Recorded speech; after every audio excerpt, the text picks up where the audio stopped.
Un nombre record de personnes vit avec le virus du sida. On estime que 34 millions d'individus dans le monde vivent avec le VIH.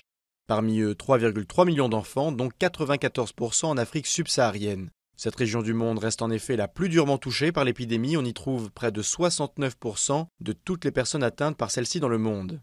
Elle est apparue au début des années 80 quand des chercheurs américains détectent une maladie inconnue chez des patients homosexuels.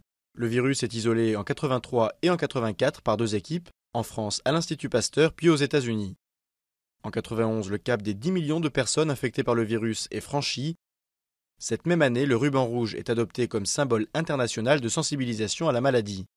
Les trithérapies font leur apparition en 1996.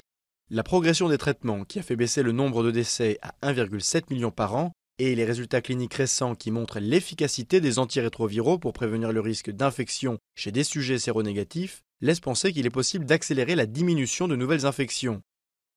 Quant au vaccin, bien que la recherche progresse, les virologues estiment qu'il y a encore un long chemin à parcourir avant d'y parvenir.